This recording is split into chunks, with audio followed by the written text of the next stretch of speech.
नमस्कार मंडळी, नवीन एका इंटरेस्टिंग व्हिडिओमध्ये सर्वांचं मनापासून स्वागत आहे. मित्रांनो, तुम्हाला जर बांधकाम कामगार योजनेचा फॉर्म भरायचा असेल, बांधकाम कामगार योजनेचा लाभ घ्यायचा असेल तर तुम्हाला 90 दिवसाचा दाखला लागतो. आणि हा 90 दिवसाचा दाखला जर तुमच्याकडे असेल तर तुम्हाला ऑनलाईन पद्धतीने बघा, मी म्हणतो काय, ऑनलाईन पद्धतीने तुम्हाला हा फॉर्म भरायचा आहे. मी स्क्रीनवरती ती वेबसाईट दाखवतो, डिस्क्रिप्शन बॉक्समध्ये त्या वेबसाईटची लिंक सुद्धा देतोय. तर त्या वेबसाईटवरती जाऊन तुम्हाला फॉर्म भरायचा आहे. आता तुम्ही सायबर कॅफेमध्ये जाऊन सुद्धा तो फॉर्म भरू शकतो, परंतु सायबर कॅफेवाल्यांना तो जो काही 90 दिवसाचा दाखला असतो तो कसा भरला जातो ते प्रॉपर माहीत नसल्या कारणाने तुम्ही ऑनलाईन फॉर्म जरी भरला तरी सुद्धा तो तुमचा फॉर्म रिजेक्ट होतोय. तर या व्हिडिओमध्ये आपण तो 90 दिवसाचा दाखला कसा फॉर्म भरायचा आणि तो कशा पद्धतीने अपलोड करून घ्यायचा हे सुद्धा मी व्यवस्थित सांगणार आहे. पण थोडक्यात तुम्हाला 90 दिवसाचा दाखला, रहिवाशी दाखला, त्याचबरोबर आधार कार्ड आणि तुमच्या कुटुंबातील सर्व व्यक्तींची नावं, फक्त एवढेच कागदपत्र तुम्हाला लागतात, बाकीचं कागदपत्र लागत नाही. जर तुमच्याकडे रहिवासी दाखला जरी नसेल तरी सुद्धा तुम्हाला फॉर्म भरता येतोय. परंतु ज्यावेळेस तुम्हाला ते भांडी संच किंवा ते 6 लाख रुपयाचं अनुदान हवं असेल तर त्यावेळेस मात्र तुम्हाला रहिवासी दाखला लागतो. पण फॉर्म भरून तो अपलोड करून घेणं खूप महत्त्वाचं असतं.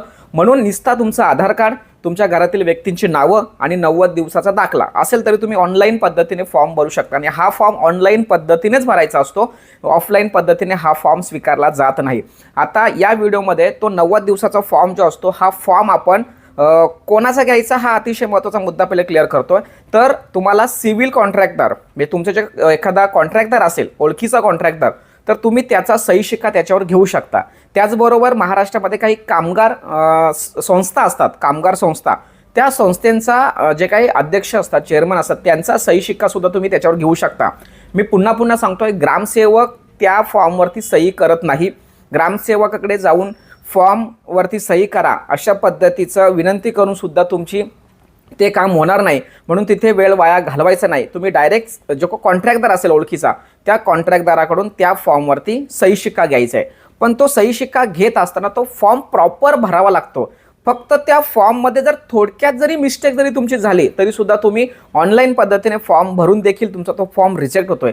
या व्हिडिओमध्ये आपण तो फॉर्म कसा भरला गेला पाहिजे याविषयी संपूर्ण सविस्तर माहिती जाणून घेणार आहोत. व्हिडिओला सुरुवात करण्यापूर्वी चॅनलवरती जर नवीन असाल तर कृपा करा चॅनलला सबस्क्राईब करा. अशाच महत्त्वपूर्ण अपडेट या चॅनलवरती येत असतात. चला तर मित्रांनो, व्हिडिओला सुरुवात करूया.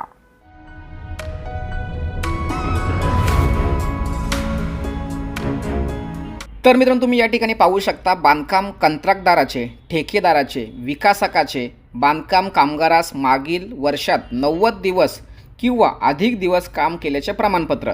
आता कंत्राटदार म्हणजे काय, तर कॉन्ट्रॅक्टदार, ठेकेदार सुद्धा तुम्हाला माहिती आहे. विकासकाचे काम म्हणजे काय, त्याच्या संस्था असतात. मी तुम्हाला या अगोदरच्या व्हिडिओमध्ये सांगितले, कामगार संस्था, कोणती कामगार संस्था असतात, त्यांचं सुद्धा तुम्हाला या ठिकाणी 90 दिवस असल्याचं दाखला किंवा त्याला प्रमाणपत्र सुद्धा असे म्हणतात. आणि हा प्रमाणपत्र व्यवस्थित भरायचा असतो. ते जावं क्रमांक, म्हणजे त्यांच्याकडून आपण जो काही प्रमाणपत्र घेतो तर त्यांच्या रजिस्टरला त्याची नोंद केली जाते. तो जावं क्रमांक आणि जावं क्रमांक दिनांक, म्हणजे तुम्हाला कोणत्या दिवशी हे किंवा हा प्रमाणपत्र दिला त्याचं या ठिकाणी दिनांक तुम्हाला आणि जावं क्रमांक टाकावा लागतो. त्याचबरोबर या ठिकाणी पासपोर्ट साईजचा फोटो तुम्हाला या ठिकाणी जोडायचा असतो. आता एक लक्षात ठेवा, या ठिकाणी तुम्ही फोटो पूर्णपणे व्यवस्थित चिपकवायचे या साईजने. आणि या ठिकाणी त्या ठेकेदाराचा किंवा त्या संस्थेचा किंवा कॉन्ट्रॅक्टदाराचा या ठिकाणी शिक्का मारावा लागतो. आणि त्या शिक्क्यावरती बाजूला अशी सही, कोणाची सही, त्याची सही, तुमची सही नाही. तर त्या कॉन्ट्रॅक्टदाराची सही आणि शिक्का या फोटो, अर्धा फोटोवर आला पाहिजे आणि अर्धा बाहेर आला पाहिजे. तर या पद्धतीने हे सगळं काही घ्यायचं आहे. त्याचबरोबर या ठिकाणी बघा, खाली बघा, नियोक्त्याचा, ठेकेदाराचा, विकासाचा तपशील, म्हणजे तुम्ही ज्याचा दाखला घेत आहे त्या व्यक्तीची माहिती या ठिकाणी भरायची आहे. या ठिकाणी ठेकेदार किंवा कॉन्ट्रॅक्टदार विकासकाचे नाव, म्हणजे त्याचं काय नावाने ते रजिस्टर आहे, म्हणजे त्याचं जे काही प्रमाणपत्र असतं, नोंदणी असते, ती नोंदणी कोणाच्या नावाने झालेली आहे, कोणत्या म्हणजे फर्मच्या नावाने आहे का स्वतःच्या नावाने आहे, ते पूर्ण या ठिकाणी टाकायचं आहे. त्याचबरोबर जो काही विकासक असेल किंवा ठेकेदार असेल, कॉन्ट्रॅक्टर असेल, त्याचं पूर्ण नाव या ठिकाणी टाकायचं आहे. त्याचबरोबर त्याची नोंदणी झालेली असते, त्याला जे सर्टिफिकेट असतं त्याची नोंदणी क्रमांक असतो, तो नोंदणी क्रमांक तुम्हाला या ठिकाणी टाकायचा आहे. त्याचबरोबर ज्या विभागामार्फत नोंदणी प्रमाणपत्र जारी करण्यात आलेले आहे त्या विभागाचे नाव, त्या प्रमाणपत्रावरती त्या ऑफिस, त्यांचा जो ऑफिस असतो त्या ऑफिसचं नाव या ठिकाणी असतं, ते नाव या ठिकाणी तुम्हाला टाकायचं. त्याचबरोबर जो काही ठेकेदार आहे त्याचा पत्ता, म्हणजे त्याचं जे कार्यालय असेल तर तो पत्ता, किंवा कधी कधी काही लोक घरूनच करतात, त्यामुळे तो त्याचा पत्ता जो असेल तो त्याला विचारून टाकायचं, त्याचं गाव टाकायचं, त्याचा तालुका टाकायचा, जिल्हा टाकायचा, त्याचा जो काही पिनकोड असेल तो पिनकोड, आणि त्याचा या ठिकाणी मोबाईल नंबर, संपर्क क्रमांक तुम्हाला या ठिकाणी टाकायचं आहे. लक्षात ठेवा, अशा पद्धतीने ही माहिती या ठिकाणी भरायची. आणि या ठिकाणी हा नियम आहे. हा नियम म्हणजे काय, तर व्यवस्थित माहिती दिलेली आहे, ही माहिती खरी वगैरे सगळ्या गोष्टी आहे, तर ते काय अडचण नाही आहे. त्यानंतर अतिशय महत्त्वाचा मुद्दा बघा, मी थोडंसं पुढे घेतो, वरती घेतो बघा, या ठिकाणी बांधकाम कामगाराचा तपशील. तर या ठिकाणी कामगाराचे नाव, म्हणजे या ठिकाणी तुमचं नाव, तुम्ही स्त्री असाल पुरुष असाल जे काय असेल ते तुमचं नाव तुम्हाला या ठिकाणी टाकायचं. आधार कार्डवरचं नाव टाका. लक्षात ठेवा, वय किती आहे तुमचं वय, कामगाराचा पत्ता, तुमच्या आधार कार्डवरती जो पत्ता असेल तो पत्ता, त्यामध्ये गाव, तालुका, जिल्हा, पिनकोड, संपर्क क्रमांक, या ठिकाणी तुमचा मोबाईल नंबर टाकायचा स्वतःचा.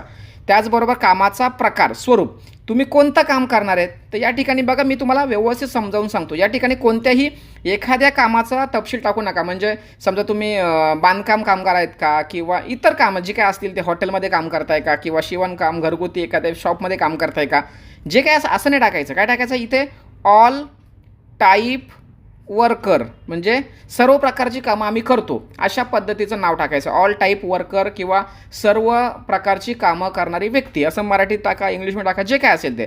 तर हा मुद्दा अतिशय महत्त्वाचा, कामाचा प्रकार. कारण ज्यावेळेस आपण हा फॉर्म ऑनलाईन भरतो ना, त्यावेळेस त्या ठिकाणी आपल्याला तुमच्या कामाचं स्वरूप किंवा कामाचा प्रकार निवडायला येतो. आणि त्या ठिकाणी समजा तुम्ही जर एखादं वेगळं असं नाव निवडलं कामाचा प्रकार, आणि ते जर ऑनलाईनला जर नसेल तर तुमचा फॉर्म पुढे जाणार नाही. म्हणून ऑल टाईप वर्कर टाकलं म्हणजे तो तिथं मुद्दा आहे, मग तुम्हाला तो मुद्दा घेता येतो. किंवा कदाचित कधी कधी काय होतं आहे, तुम्हाला स्पेसिफिक एखाद्या समजा एखादी योजना असेल आणि ती योजना फक्त त्याच लोकांसाठी लागू जर असेल आणि तुम्ही नोंदणीकृत प्रमाणपत्र तरी तुमच्याकडे असेल, पण मग त्या योजनेचा लाभ तुम्हाला मिळणार नाही. म्हणून इथे निवडताना असं निवडायचं की आम्ही सर्व कामं करणारी व्यक्ती आहोत, आम्ही काहीही काम, कोणतंही काम करू शकतो. तर या पद्धतीने. त्यानंतर एकूण दिवस, आता एकूण दिवस म्हणजे इथे 90 दिवस किंवा 90पेक्षा जास्त असं लिहायचं. म्हणजे 90 लिहा किंवा 120, 100च्या पुढे असं लिहायचं. 90पेक्षा जास्त तुमचे दिवस या ठिकाणी भरले गेले पाहिजे. त्याचबरोबर इथे बघा वरचा मुद्दा राहिला एक, कामाचा कालावधी पासून ते पर्यंत, म्हणजे तुम्ही कधीपासून कुठपर्यंत त्याच्याकडे काम करत होते. आता एक लक्षात ठेवा, तुम्हाला जावक क्रमांक किंवा दिनांक दिले जाते, त्या दिनांकाच्या नुसार तुम्हाला ती सगळं कॅल्क्युलेट करून तुम्हाला ती तारीख टाकायची. लक्षात ठेवा, आता ही तारीख टाकत असताना जावक क्रमांक आणि इथली तारीख याचा विचार करून तुम्हाला त्या ठिकाणी टाकायचं आहे. म्हणजे हे जे काही तुमचे जे दिवस असतात ते दिवस हे तारखांमध्ये तुमचं कॅल्क्युलेशन झालं पाहिजे. लक्षात ठेवा, नाही तर काय होईल, तुमचं येतं आहे 102 दिवस आणि इथून तारीख तुम्ही घेतली तर इथपर्यंत 105 दिवस, मग ते तुमचा फॉर्म चुकतो, तुमचा फॉर्म रिजेक्ट होईल. अशा पद्धतीची ही व्यवस्थित ह्या दोन गोष्टी, काय कामाचे स्वरूप, कामाचा कालावधी आणि एकूण दिवस, हे तीन जे मुद्दे आहेत, हे तीन मुद्दे अतिशय महत्त्वाचे आहेत आणि ते व्यवस्थित लिहायचे.